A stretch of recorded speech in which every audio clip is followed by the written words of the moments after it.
Voici encore une autre histoire que j'aimerais partager avec vous. Cette histoire m'a été confiée par un frère. Ce frère en question, c'est un abonné qui me confie l'histoire qui s'est passée dans son propre quartier. Aujourd'hui, voilà un homme qui était dans la sorcellerie, qui vend, qui donne sa propre femme, qui livre sa propre femme. Voilà le karma. Quand on dit le karma existe sur cette terre-là, ne jouez pas avec le karma.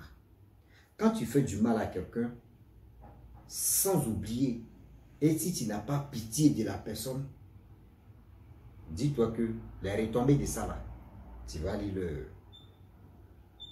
C'est-à-dire, il donne sa femme à la sorcellerie, sa femme meurt, et voilà comment sa femme réapparaît, et voilà l'échange, il peut dire spirituel, et voilà comment Dieu qui est en haut là-bas, quand il te dit c'est pas contre ton tour, c'est pas encore ton tour, et ils ont précipité, dis-toi que ton âme reste toujours vivant. Ton âme toujours tourne encore. La famille, voilà comment le mari qui a vendu sa femme dans la sorcellerie, lui à son tour, il meurt. On va quand même tous écouter, vous allez mieux comprendre le pour et le quoi. Comment ça s'est passé et nous sommes arrivés là. Mais bien avant que je partage cette histoire avec vous, j'ai dit à tous ceux qui m'écoutent matin, midi, soir, la famille, vraiment, je vous demande pardon.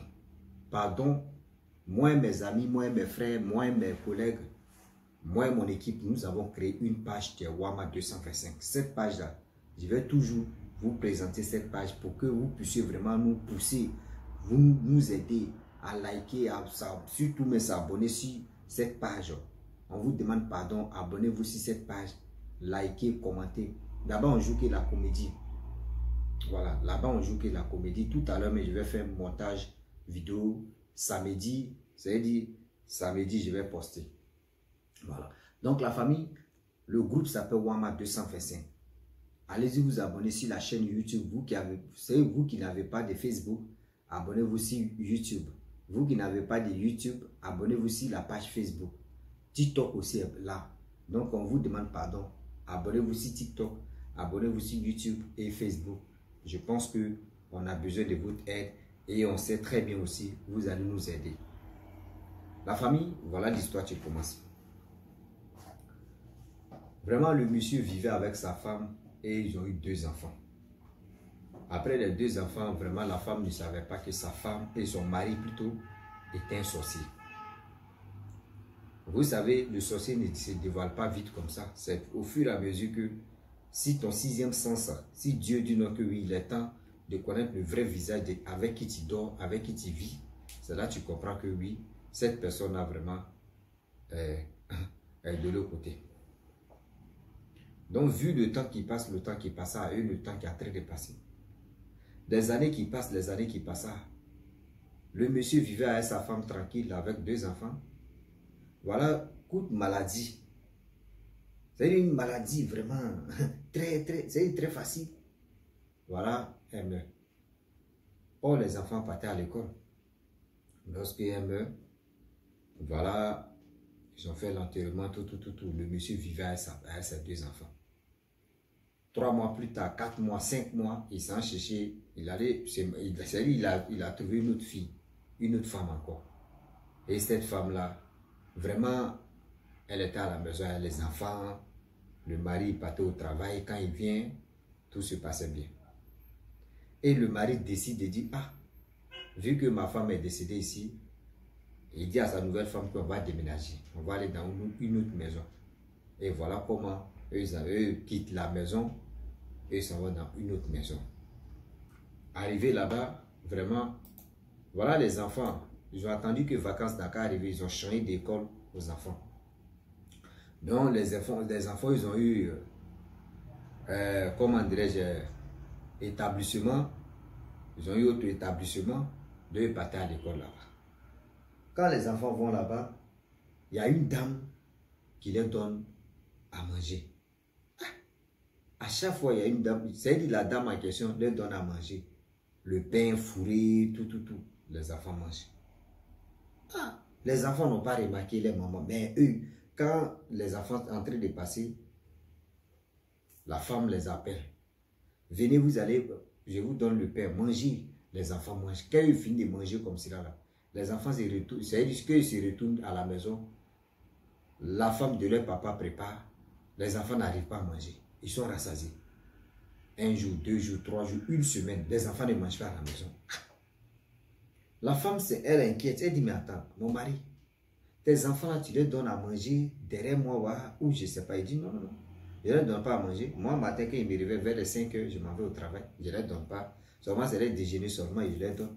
Elle dit, ah, les enfants, matin, ils ne mangent pas. Le soir, ils ne mangent pas. Je ne sais pas c'est quoi ils mangent dehors. Le mari dit, soit l'argent que je leur donne là, c'est ça qu'ils prennent pour manger à deux. Elle a dit, ok. Mais pendant 2 semaines, les enfants ne mangent pas à la maison. Qu'est-ce qui se passe? Qu'est-ce qui se passe? Parce qu'elle ne comprend pas. Elle ne comprend pas. Parce que ce n'est pas une mauvaise femme. Et voilà comment elle me constate. Elle dit, ah, vraiment, je ne comprends plus rien. Cette histoire-là. Les enfants refusent de manger. La nourriture reste toujours. Elle est inquiète. Elle pose la question à son mari. Qu'est-ce qui se passe? Tu as dit quoi aux enfants? Et puis les enfants, quand moi je prépare, eux ne mangent pas. Le mari dit, oh, je n'ai rien dit aux enfants. Pourquoi toi tu penses que moi j'ai quoi? Moi je vais dire quoi aux enfants et puis ils vont refuser de manger. Donc il dit, tu sais qu'un enfant là, quand il a fait, il réfléchit plus, il vient manger. Donc là, je n'ai pas dit aux enfants, je n'ai rien dit aux enfants. Il dit, ok.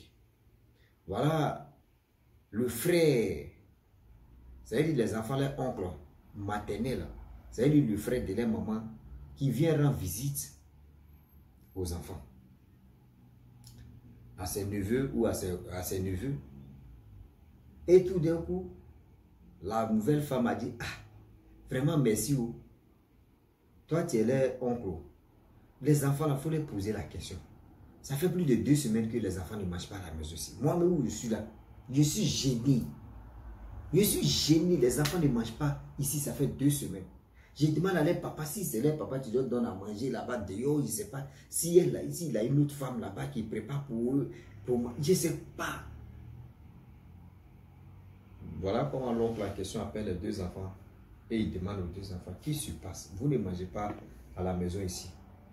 C'est là les enfants disent, ah, quand nous quittons à l'école, on est rassasiés, donc vraiment la nourriture ne passe pas.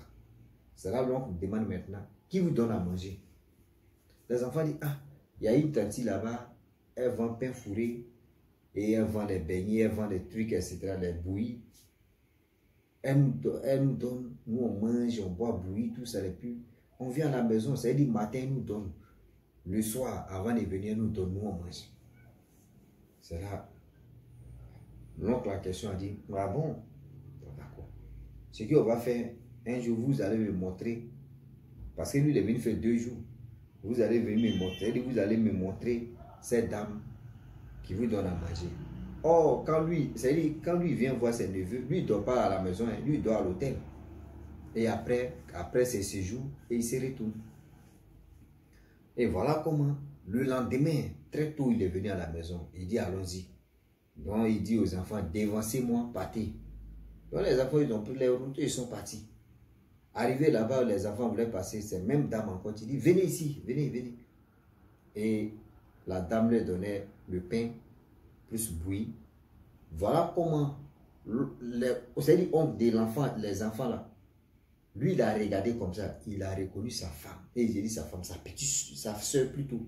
Je ne sais pas si c'est petite soeur ou grande soeur, un truc comme ça. C'est-à-dire, l'oncle des enfants, là, lui, il a reconnu sa soeur, qui est la mère des enfants. C'est elle qui donne la nourriture à ses propres enfants. Lui n'a rien dit, il s'est retourné. Il allait voir un prêtre exorciste. Quand il allait voir le prêtre exorciste, il dit, ah, voyez la situation qui se passe. Le prêtre dit, bon d'accord, le prêtre s'est chargé, il s'est vraiment préparé. Et il a appelé les gens c'est-à-dire les gros bras. Ils ont payé les gros bras, les loubas, les gens qui font le sport. Plus de 10 personnes. Et c'est-à-dire les 10 personnes là, ils ont fait semblant de venir payer pain. Ils ont fait rang. Quand ils sont arrivés à côté de la dame, en même temps, boum, ils l'ont attrapé. Quand ils l'ont attrapé, la dame, elle dit, mais laissez-moi, vous avez quoi? Ils l'ont serré en même temps là. Punaise. Voilà le frère qui sort devant elle. On dit la femme, elle fait comme ça. Il y a le gros bras qui tombe à gauche. Elle fait comme ça. Le gros bras tombe. Il y a la force que la dame avait là. S'il n'y avait pas 10 gros bras là, non, elle allait s'échapper. Et voilà comment le prêtre est venu avec l'eau bénite. Commencer à purifier, commencer à verser. Si son front commence à prier, dit des versets bibliques, fais ceci, fais cela, jusqu'à... Ils ont pris la dame, il a dit, le prêtre a dit, bon d'accord, prenez la dame, envoyez-la dans la maison de son mari. Et voilà comment ils ont soulevé la dame. Ils l'ont emmenée chez son mari là-bas. Voilà comment ils arrivent là-bas. Ah oh. La nouvelle femme, elle demande, mais qu'est-ce qui se passe? On dit non. Quand ton mari va venir, il va te dire. Quand ton mari va venir, il va te dire. Voilà le prêtre qui est assis. Voilà le frère de la soeur qui est assis. Voilà les gros bras qui sont là. Elle s'est calmée. Elle était là, elle regardait. Elle regardait comme ça. La femme a question que prête à... Si elle est purifiée, là, elle regarde comme ça. Elle ne peut plus bouger devant eux. Voilà le mari qui quitte au travail. Il vient, il rentre dans la maison, il voit sa femme. Il ouvre sa bouche, il tombe à mettre boum. Voilà, pour lui, est fini comme ça. Il a vu sa femme que lui, il a sacrifié, ils ont mangé, tout. Combien d'années ou combien de temps plus tard. Vous voyez la femme qui a réapparu là, visage, en chair et en os. Le gars est tombé, il est mort. Lorsqu'il tombe, ils ont appelé Corbia. Corbia est venu le chercher. C'est là le prêtre dit non que.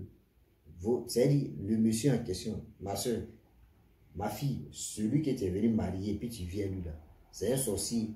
Lui aussi, tôt ou tard, il va te sacrifier. Il a sacrifié sa femme. Mais là, quand on vous sacrifie, c'est-à-dire il a sacrifié sa femme, l'âme de sa femme travaillait toujours, et puis était là, et puis travaillait pour eux. Et puis c'était là. Dieu a fait que les enfants en question, que tu disais non, que oui, les enfants là, eux, ils ne mangent pas à la maison, ils ne font pas ceci. C'est leur maman qui leur donnait à manger. C'est leur maman qui leur donnait à manger. Et dit, la femme aussi, elle a pris ses bras, elle dit, oh, maman, oh, pardon, oh.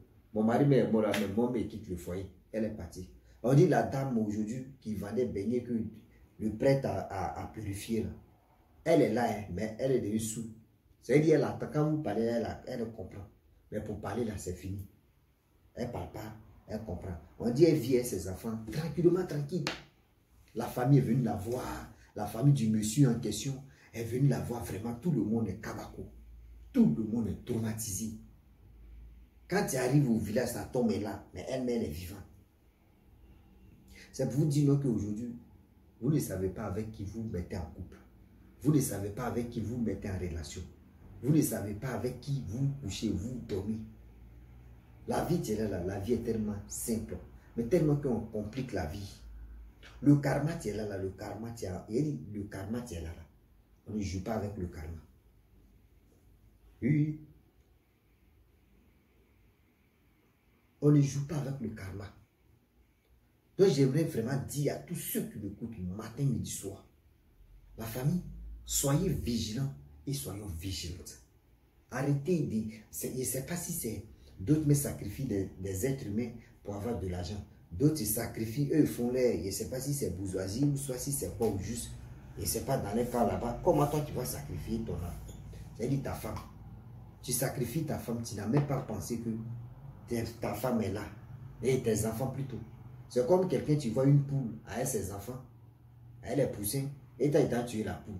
Mais attends, tu as pensé aux enfants? Tu as pensé aux poussins? Tu as pensé à ceci, tu as pensé à cela? Donc, je vous demande pardon. Ce système a désactivé ça. Voilà comment le gars, il a pris balle perdue. Lui, ils l'ont enterré comme ça. Parce qu'il ne s'attendait pas. Sa propre femme qu'il a livrée, ils ont mangé, ils ont tout fait. Sa propre femme a réapparu. C'est que c'est gâté, c'est un danger. Elle a réapparu là. C'est que c'est gâté. Donc la famille, réfléchissez et réfléchissez encore. La vie est là. On apprend beaucoup de choses. Oui, on apprend beaucoup de choses. Les enfants, ils ne savaient pas. Les mamans même là, elles disent, Et eux-mêmes, ils savaient si c'est leur maman qui a changé les visages que les enfants ne reconnaissaient pas les mamans. Mais ils ne savent pas. Mais quand Dieu veut agir même, là, Dieu dit, moi je vais travailler, je vais faire ceci. C'est quand Dieu dit, il n'a pas encore dit son dernier mot. Dis-toi que tout ce que les ennemis vont faire, là, mon frère, ils ne pourront rien faire. Donc la famille, vraiment je vais m'arrêter là. Si tu es nouveau, tu es nouveau sur ma vidéo, il faut t'abonner sur ma chaîne YouTube, ma page Facebook. N'oubliez pas de partager mes vidéos et aussi liker. Je vous dis à très bientôt. Ciao.